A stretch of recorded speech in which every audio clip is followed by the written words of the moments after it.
Welcome to another episode of I Am Exchange. I am Jane Buckman, Executive Director of Imagine Museum in St. Petersburg, Florida, celebrating the 2022 United Nations designated International Year of Glass.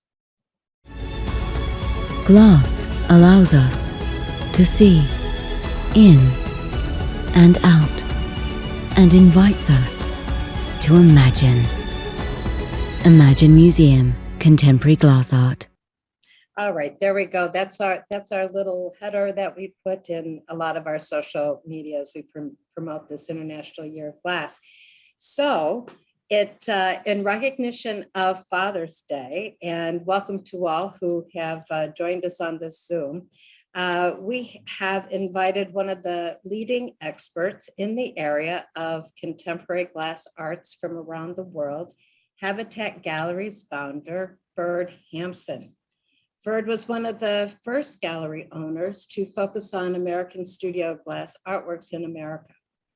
The gallery is celebrating its 50 years in operation, where they now represent artists from around the world and are regarded as one of the largest, most prestigious businesses representing the past, present, and future of contemporary glass art, studio glass, 21st century glass, however it is to be defined, with artists creating some of the most transcendent works in the first quarter of the 21st century. Ferd retired in 2013, leaving the galleries to his sons, Corey Hampson and Aaron Shea, to continue growing this unique area of contemporary art as it has exploded across the globe. So welcome, Ferd. Thank you, Jane.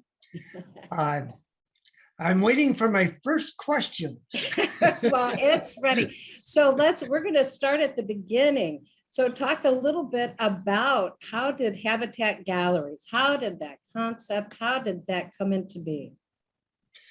Well, I was 23 years old, and my sister had married a man who was an artist and worked in a gallery. And he decided to use his skills to become to develop a gallery. And after a while, they invited me in, Lord knows why, but I wasn't sure if I really wanted to do this. I tried to research it, but I couldn't find anything that was pertaining to galleries. So that actually intrigued me. But what intrigued me more was a paperweight. It was done by Gilbert Johnson, and it had all these veils on the interior. And I just got out of college, and this paperweight kind of symbolized to me my life with all the chaos on the interior. And I asked Tom, I said, well, I'll give you a decision after the weekend.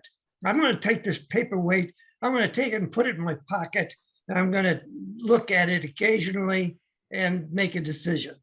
And, every time I pulled it out of my pocket and looked at it, I was more intrigued. So Monday morning, I called him and said, yeah, I'm in. So that's how it started. But we weren't all glass. We showed a variety of art. So let me ask you a question, which many people ask me as I've come to know you over the years. Why the name Habatat? Oh, the tough questions right off the bat, huh? You can give the short version. The definition of habitat is a place to return to. And we like that in terms of like collectors coming back again and again. We spelled it differently, so it would become our own word. And we did so also because aesthetically, it's better looking than the original spelling of habitat. I agree with that. I think that it does. I like hearing that it's a place to return to. And I don't know if I quite heard that story before. So to me, it's definitive. Now I know.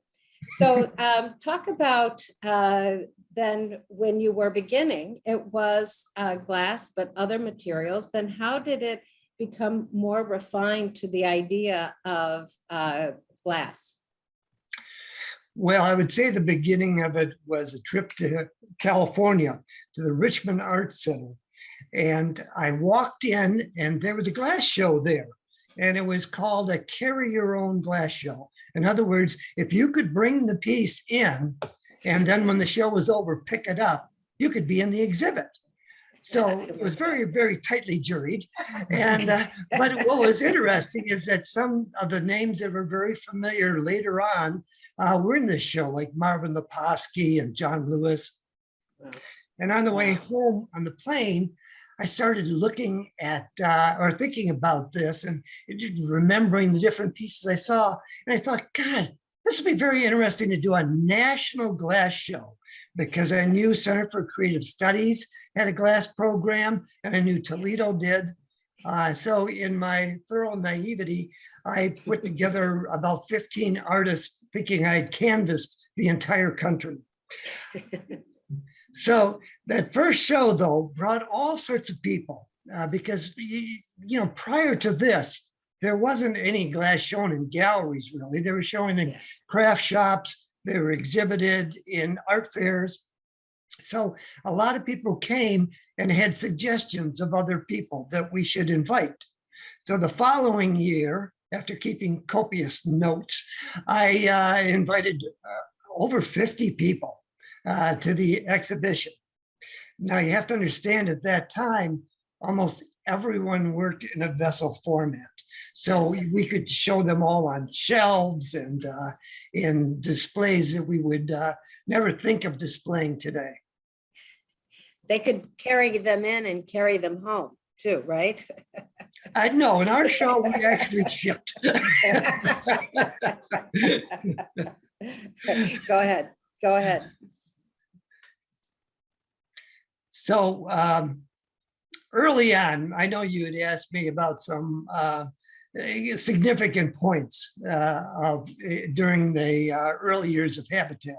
Yeah. And one of the most significant was, as I mentioned, we were showing all of these artists that were involved in paintings and traditional materials and sculpture, clay, even some jewelry. But the key moment really was we decided that there were some really good artists working in glass. Now, we didn't know about the whole world, but we did know in the United States, there was, and we'll see some images later, Phillip Myers, Mark Pizer, Harvey Littleton, Dale Chihuly is in this picture here with Bill Morris. Mm-hmm. And so from the strength of these artists, we became more and more interested and started having more glass exhibits. And finally, in 1979, we decided, you know what? Maybe we should just be involved in glass.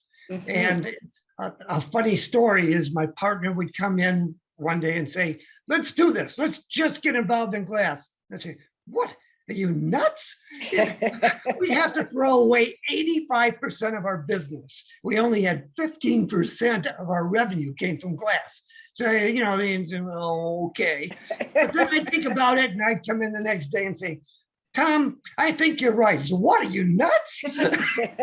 Well, this went on for almost a year until we came in on the same page one day and decided to do it. And we found a building that we could convert to make it so that it would really be able to show glass much better than our previous gallery. Well, you know what's so is it really has evolved, because the way that the galleries, the Habatat Gallery shows glass is incredible, dramatic. It's, you are able to experience and being right on top of the piece or near the piece and actually experience all of the reflection, refraction, of which at Imagine Museum, that at seeing how you all display glass, we've taken that on as well and get the same kind of response from our visitors of how dramatic and how you can really become one with a piece of glass. So is that what you were inventing also with Habatat Galleries, like even an appropriate way to display it? Yes, to a degree. I can't take credit for a lot of that. Dale Chihuly had found out that you could use tractor headlights, and they were a real directional kind of light, very dramatic. And so when I was exposed to those, I became very excited and found a company that could make the fixture. And we started using those more and more. And now today, Corey and Aaron have found more newfangled lighting that is just amazing, which I think you also use at the museum. Yeah. That is just so perfect with glass. Yeah. Yes. Absolutely. So one thing we did though is we put glass on pedestals. That really hadn't been done before. We tried to show as many pieces so that people would see them as sculpture or see them as a more important thing than just a bunch of pieces on a shelf. Yes, there is such a difference when you see them under the vitrine or on a glass shelf. There is a difference when they can stand alone and stand by themselves on a pedestal. I know there's been some postings on social media about that. Just recently, appropriately, of how to display glass in museums. But then, so as you were going through this journey, and here's your book here that says Studio Glass in America, and we're always talking about how to define this art form. When did studio glass come in? Did you know it was studio glass, or how did that term become popular as a definition for this type of artwork? Well, a lot of terms were bantered about, contemporary glass, glass art, but I thought of all the terms, not perfect, but understandable, was studio glass. There's a lot of discussion now of trying to find new terminology, and that would be a wonderful thing. I'd be receptive to it, but I for now, studio glass, I think, is the best way to communicate with people. And because it's being fabricated in the studio. That's correct. Right, exactly. I mean, one of the big things for glass in the United States was that artists started taking it into smaller studios and putting furnaces in those studios and working glass that way. So that's why the term resonated more with me. And I get it, and believe me, over the 10 years that we've known each other, I've loved every discussion we've had about it. So now, as you have had time for some reflection, you've retired. I don't know if really your lifestyle is retired, but we'll just say that because that is a word. But so talk about, now that you've had maybe a little bit of time to reflect, what would be some of the major accomplishments that you think that that occurred through the studio and for this material and for this art form?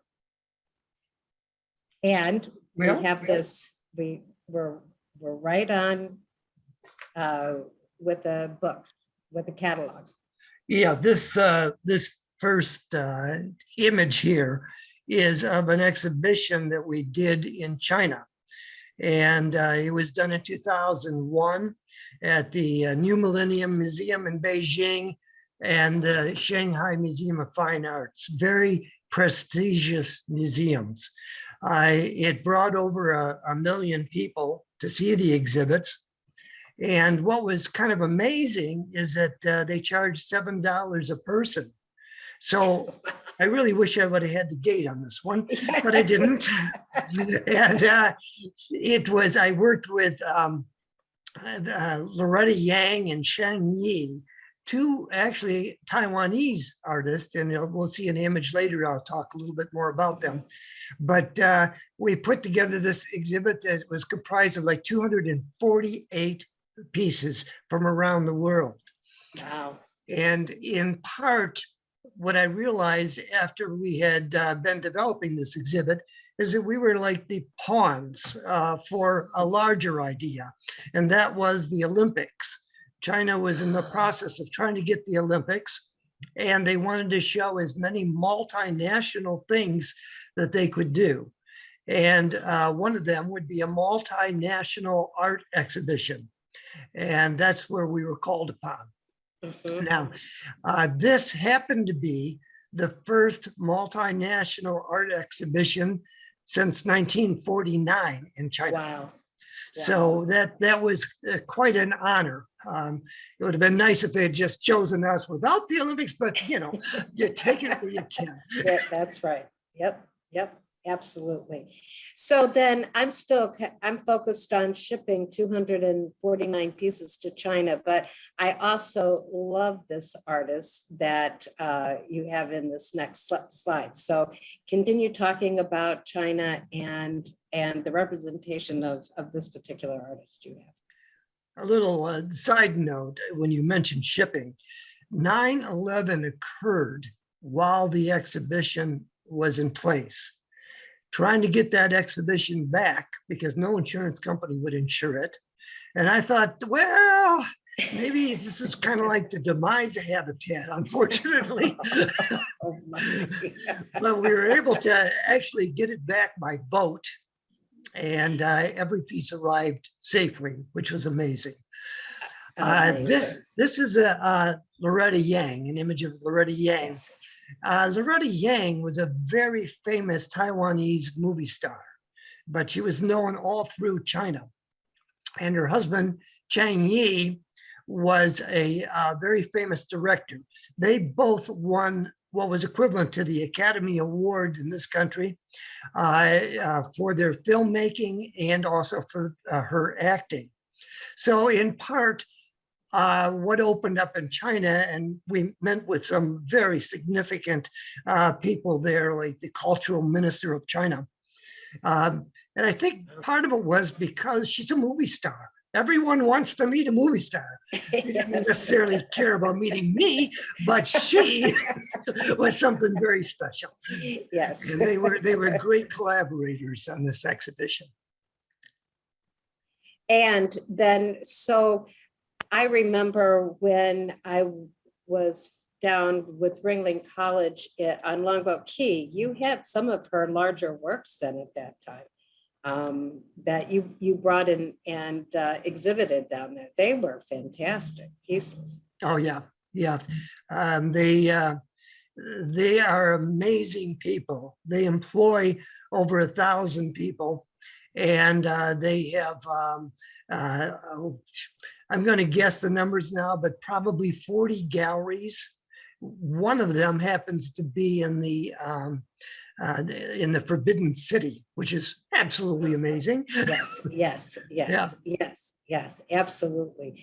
Well, I love that story, and we do have some smaller pieces of hers in our Nirvana, the Thousand Buddha rooms. So if anybody's interested, we have some really divine pieces of hers in that particular gallery. So here we're going to go through a couple of slides that you have included. And so I'm sure you have stories relative to these pieces and to the artist. So let's start here with Howard Bendrey. Yes, Howard unfortunately passed away last year, but he was one of the first Americans trying to cast glass. And this piece here, which was called the burial box, was extremely difficult to make because it's thinner in some areas, thicker in the other. Today it would be very simple to make, but at that time, the idea of how long you anneal it, what type of glass you use, all of these things came into play. And he would lose piece after piece trying to develop these techniques, which he later developed in monumental scale. Yes, he sure did. You know, Sure did. these are the American artists that made Habitat. You know, Mhm. we saw these people and realized there was something more to this. That these people were more adventuresome. They wanted to make art. They wanted to experiment, and so that these are the ones that gave us the strength and the courage to make a gallery involved exclusively in glass.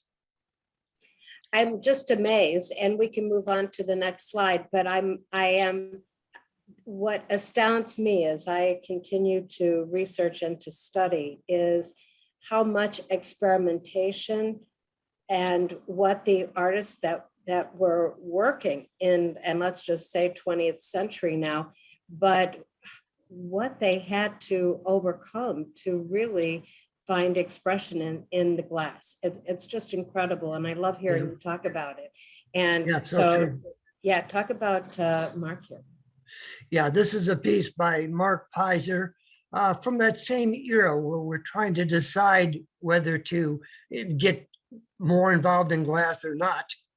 And this is a piece.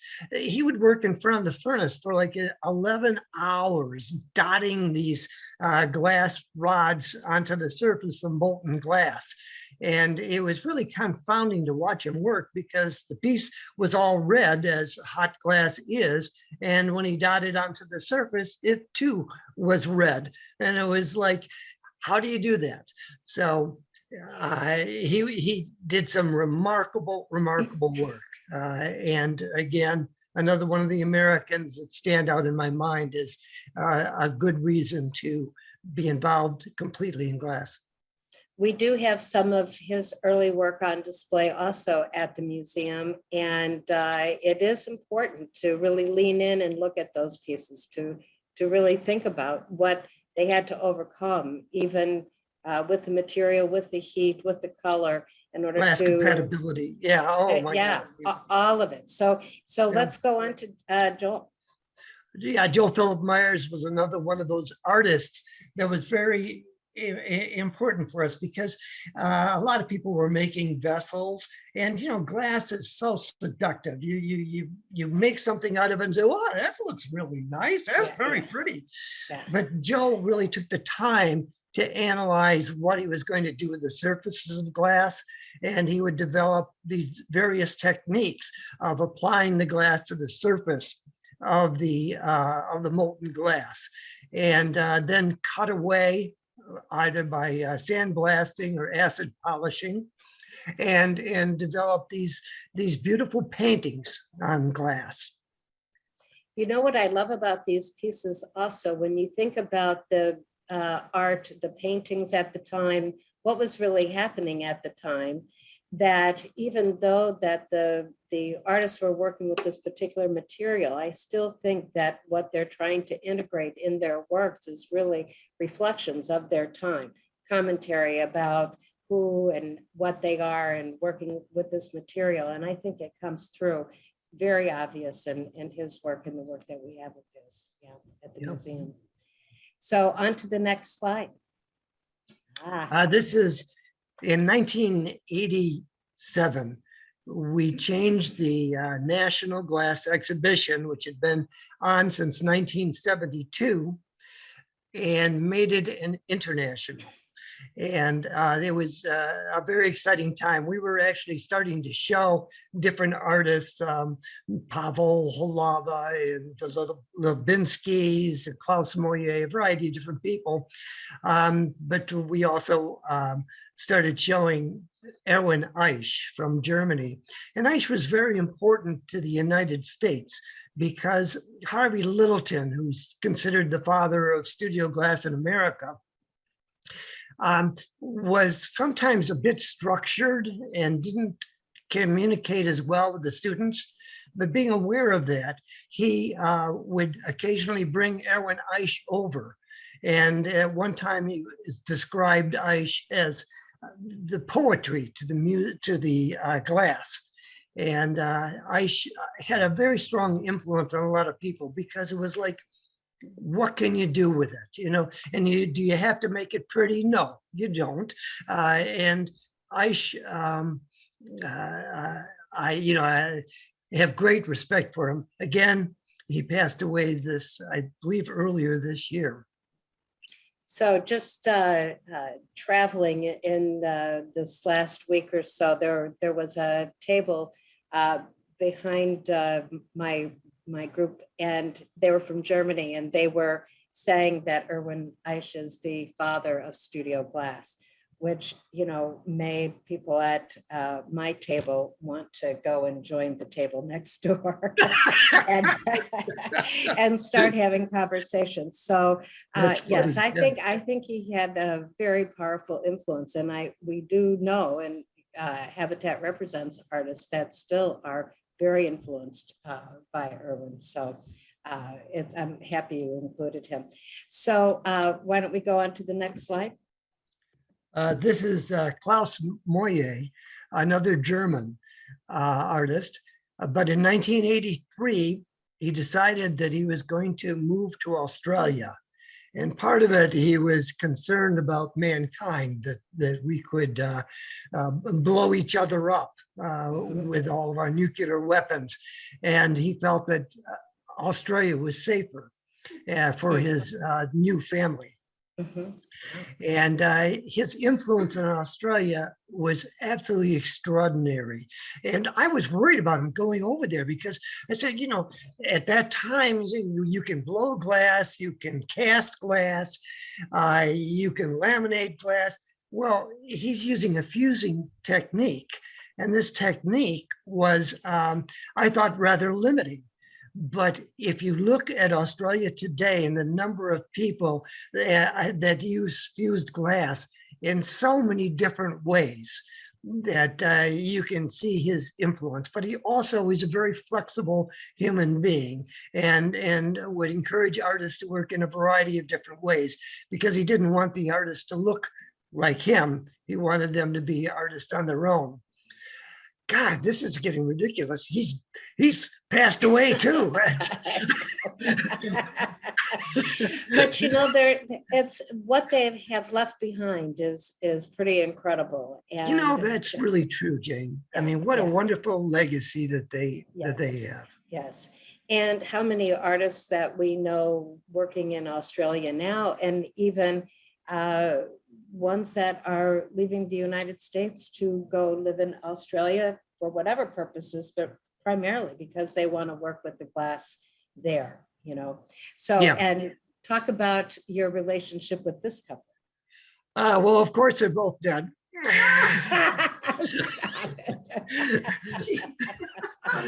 This is Stanislav Lebinsky and Yaroslava Brechtova, and two just brilliant artists.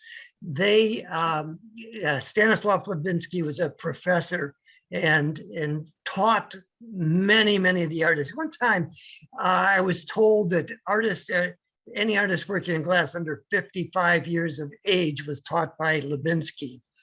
I don't know how true that is in subsequent investigation, but he was a major orator.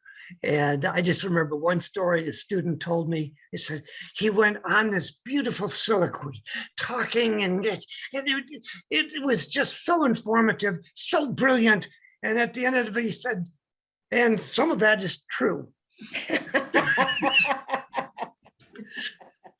So, well, in my research, I love the story about the couple and about him being able to be in the classroom and able to go on so eloquently about his work, and who was back at the studio creating ways to how to make their artwork with glass was then his wife. So I liked how those tables were turned in that way, because I think she inspired a hell of a lot of women, to continue. It was said that he did the drawings and she did the clay modeling, but actually she went far beyond that. I remember our first show with the Lebinskys, which was the first show in the United States of their work. It was 1983, and I liked one piece in particular, and I called her. I said, I really like this sculpture. It's perhaps my favorite in the exhibit.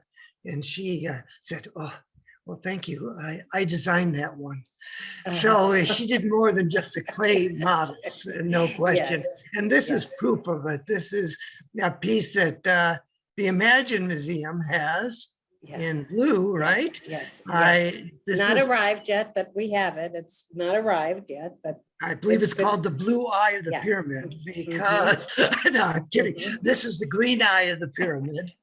And Kathy and I, my wife and I, were in Mexico and we climbed a pyramid in 1992 with Yaroslava Brechtova. And Wow.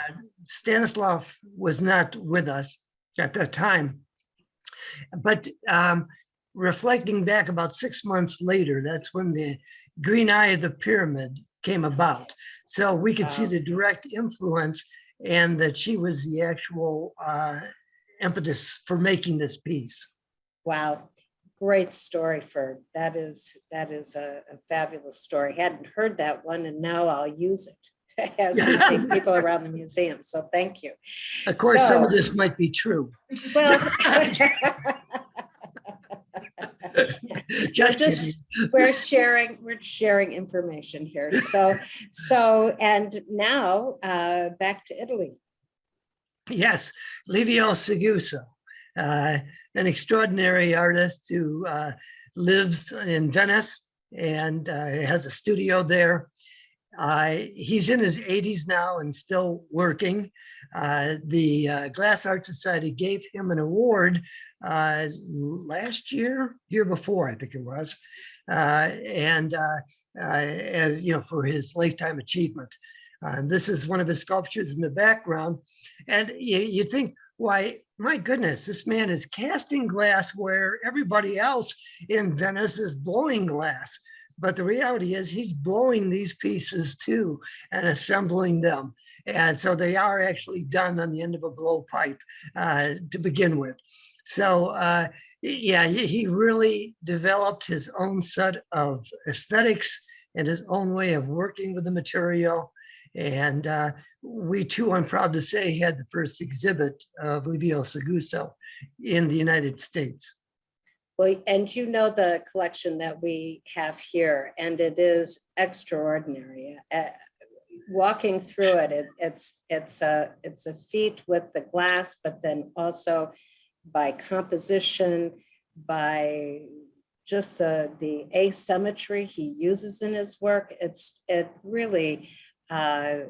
always memorable to walk through the room and the gallery that we have of his work. It's every time it's a joy to experience it. So, well, you know, the Imagine Museum has some of the most extraordinary pieces of glass that have ever been created.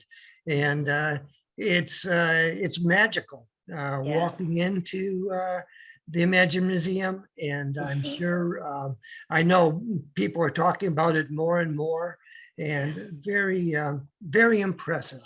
yes, well, and I see there's the roots all came about because people like you wanted to see this material and this art form thrive and move forward and see what could happen.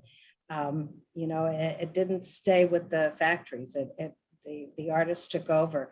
So moving forward, I see that you've also included some collectors, and so Yeah, I want you to address the importance of collectors to how this art will live on. well, thank God that Myra and Hal are on this Zoom. I didn't know you would be. How are you? But I put this up here because I wanted to discuss what really happened early on. You need collectors that really see glass as a material to make art with. And Myra and Hal are certainly two collectors that do that and have a fabulous collection of the Lubinskis among other people's work. It's the kind of collector that allows a gallery to grow. And that's so important. And one of my knocks today is that a number of collectors are collecting purely for decorative, purely for finding a few pieces for around the house. And that does not perpetuate glass as an art material. And that is, it's so important to have collectors that see things in a larger way and understand that it's a material that art can be made out of. Yeah, totally agree. And then the other slide, and I know Yes. this is an important collection for you as well. So talk about that a little bit. Yeah, this is Shirley Glass. Shirley and her husband, who had passed away at this time, Sherwin, had amounted probably the greatest 1 decade collection of studio glass in the world. And it is now currently at the Flint Institute of Arts. Unfortunately, Shirley died just shortly after this image was taken. And it took about 4 or 5 years, but we were able to actually do all the things that they wanted. And that was, they wanted to work in a museum, and they were selective about the museums. They wanted to have a book concerning the work. They wanted to have a naming right, and they wanted to have work on display at all times, not the whole collection, but work on display at all times. And we were able to achieve that. And that's really one of the crowning glories of my career, was to be able to make that happen with the help of the Mott Foundation, the Isabel Foundation, and of course, the Flint Institute of Arts too. And it's a beautiful collection, and having seen it, it is one of the best things in that museum is that collection, I would say. Yeah. So let's move on to this next slide. So I had to look real close. Yeah. This, Who are these well, I people? wanted to also, I mean, it's the collectors. It's also the artists, of course, that we've been discussing, but it's also the staff, we always had really dedicated people working at the gallery. And, some of them went on to greater things. You see in back of my wife there, who I'm trying to strangle, is Shannon Trudell, who now is a countess or something. So, Habitat offered a lot of opportunities for people to grow into other roles. You'll notice that Aaron is not in this. He's probably taking the photo. Yes. But he's very being the much, master of the universe. You're right. Yeah. And on the far left, Debbie is still with the gallery. John's retired. Rob is still with the gallery. And Corey's retired. No, Corey's with the gallery. And so I love this photo because I think my wife looks so beautiful in it. Well, I know Kathy is somewhere near to you, so it's a beautiful photo. It's a beautiful photo. So since we determined to do this Zoom and this IM exchange because it was close to Father's Day, and when I had to select someone, you were the perfect choice. So you passed on this legacy and this passion for the art and the artist to your sons, Corey and to Aaron, in 2013. So what accomplishments, and I know they're both near, what are you most proud of since that they have taken over the galleries over the last 9 years? And which is, it's really the duration of time that I've known the family. So, what do you think what has been their contribution thus far? Well, let me say that they worked at the gallery for like 8 to 10 years prior to taking over. So the last year that I was there, I really, I deferred all decisions to them just to watch how they would do, how they would react, what kind of decisions they would make. And I realized they were going to do just great. Their accomplishments have been many. Just the idea of perpetuating this business is not easy. And they learned to do that and do it extremely well through some horrible conditions. For example, of course, COVID, and Aaron stepped up with these Zoom presentations every week and finding a variety of ways to be able to work with collectors and work with artists, and done a job that you couldn't be more proud. That is just fantastic. Yeah. And Corey, of course, as you know, Jane, did so much with the Imagine Museum. Yeah. And was really just a tremendous force with the artists and collectors. It's been just great watching them both find their niche and work in different ways. Corey oftentimes is up on projects that are like creative, and Aaron really has taken over the day-to-day operations. So it seems to be working very, very well. In fact, it seems to be working better than when I was there. Well, a father's dream, right? It's an absolute father's dream to make that happen. So, so the last question, and the one, because I know we have, I can't see everybody on this call, but I know we have artists on as well. So what are your thoughts? This is a bit loaded, Ferd, but what are your thoughts about fine art made with this glass material today and moving forward? So how do you see the future with this material and then the fine art, the communication with the fine art? Yeah, I think there's a need for divisions in what's happened with glass, because the artists have gone on into a variety of different directions. Some work in a minimalist fashion. Others are really involved in the optical art. Others are involved in decorative arts. And I think we have to more and more start seeing that there are these variances and differences if we're really going to get a very strong emphasis on artists going into the fine arts, or artists being more into the crafts. And so that is something I think needs to be worked on in the future. And we've kind of started that at the gallery a little bit. We thought maybe for this international we would do that, actually segregate different avenues that artists were working and put them together and link it with fine art movements.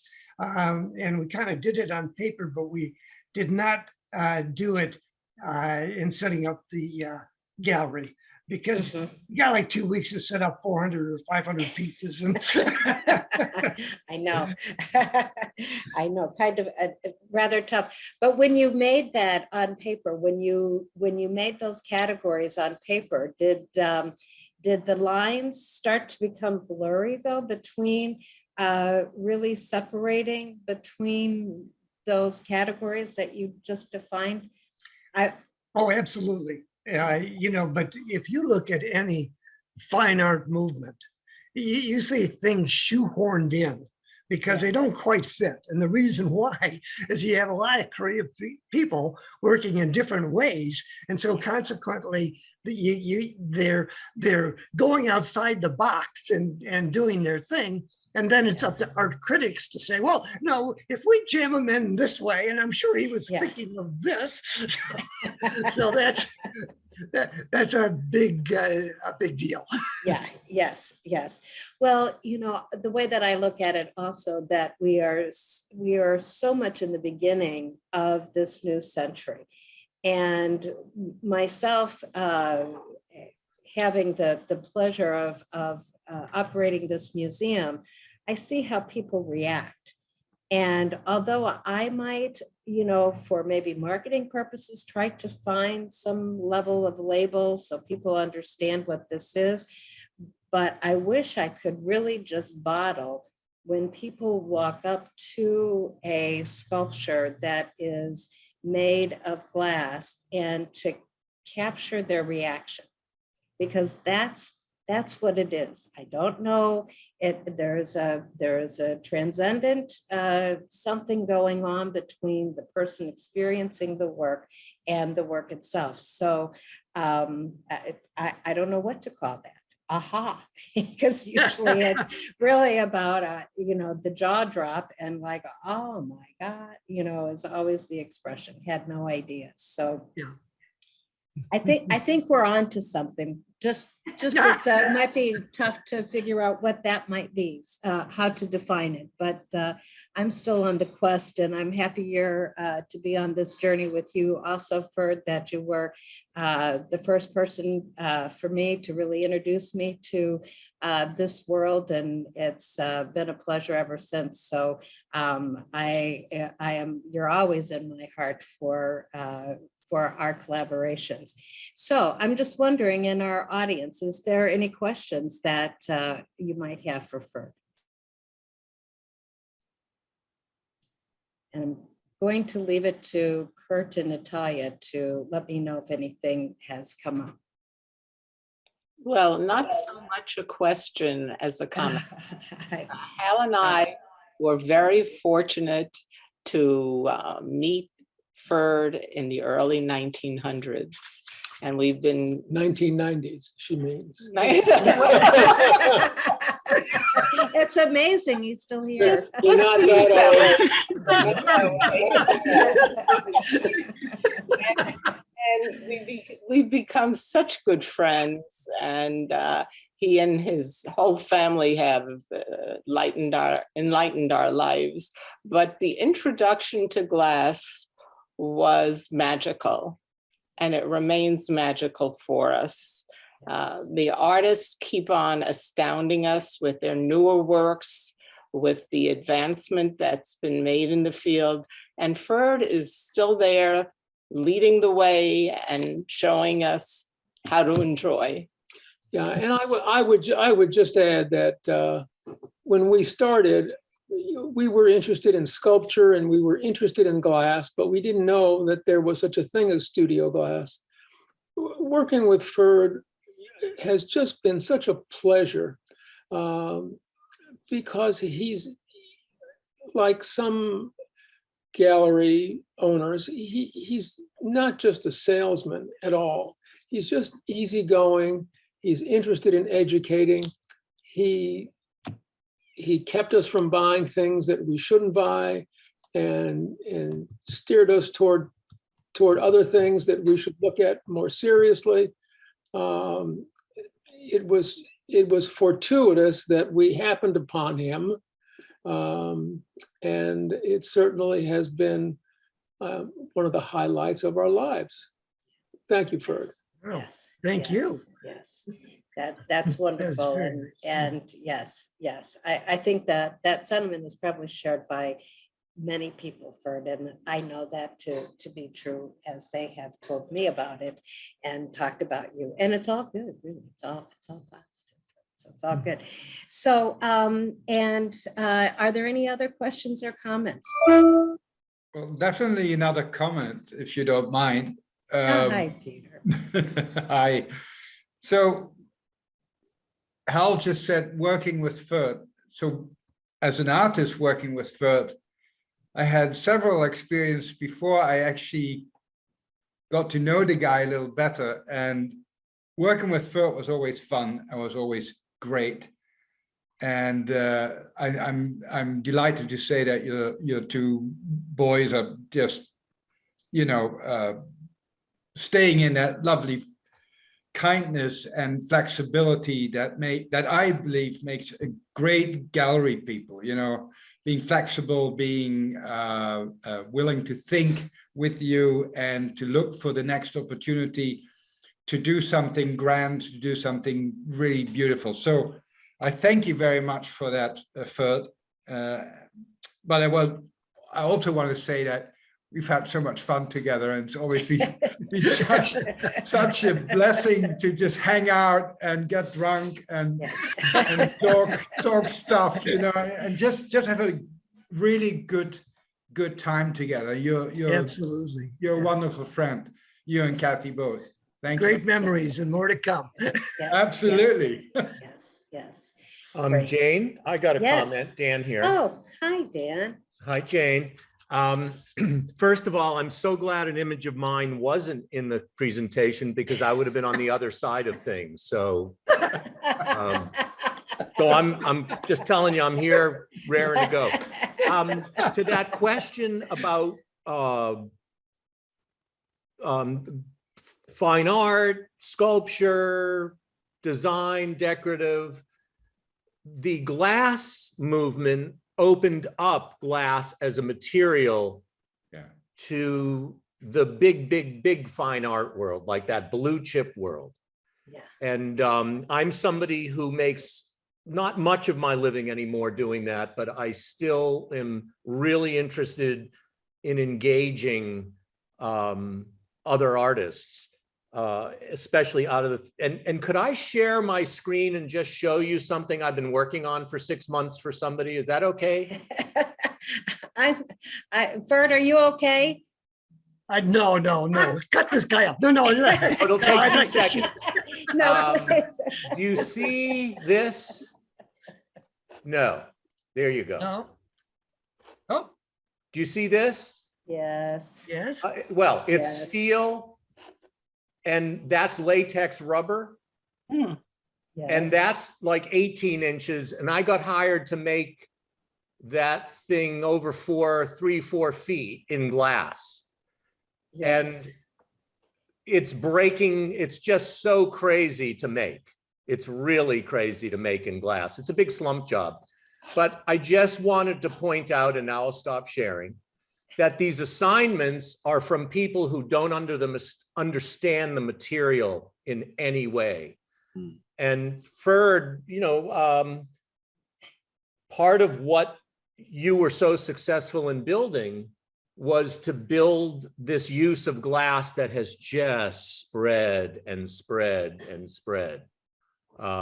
Apple Computer, perfect example. Every time they figure a way to make a bigger sheet of glass, they tear down their storefronts and put a bigger sheet of glass up there.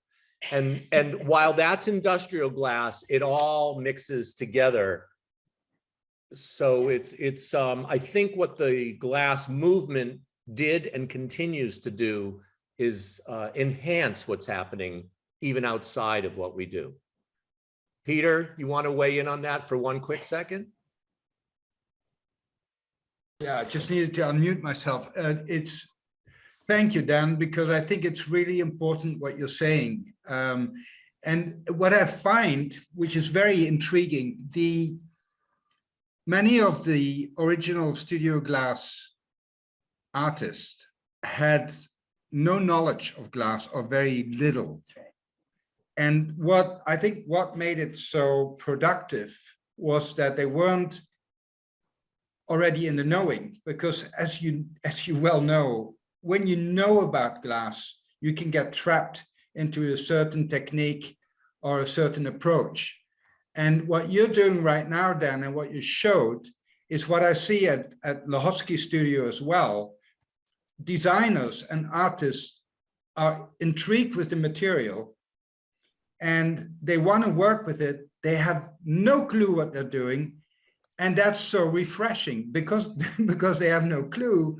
They come up with these ideas that they don't know how to execute. They have no idea. They just see it in their mind and they want it to be made. You yourself then have done stuff on a scale that is absolutely unequivocal, that I've not seen anyone else do. That is, I think we're only at the beginning. I think there's a fantastic future for glass. The only thing that we need is to keep the flow of people getting enthusiastic for whatever is being done in this phenomenal medium, because the medium itself is unique. There's nothing else like it. So I think the future is bright. It's just we need to work hard to bring the people in to support that development. But it's happening as we speak. And Dan, I will say thank you, Peter. And Dan, I will say I saw the pieces in at the Biennale, at the incredible work to And see that glass. piece, I'll give you a little inside tip. The artist asked me to do that piece in 6 weeks, 8 weeks. Love And it. the piece that you saw there was a result of we couldn't get it done. It's that the piece there, the big one was silicone. And that is an amazingly difficult thing to get people like, okay, I'll try to do this. And if everything goes perfectly, and you know, Ferd has been, Corey, I see Corey just stopped in there. Ferd, Corey, and Aaron have been, how shall I say, gently victims of my over enthusiasm for ideas and my over, I like to say I'm a optimist, and yeah, we'll get this done. We'll get this done. And I remember I called Ferd once and said, well, we don't need that hanging point that we paid for it at SOFA. So, but the reason I even say any of this is it's not like the bronze foundry that has hundreds of years, and you come out of the bronze foundry and there's a defect, you just grind the darn thing out and weld it up.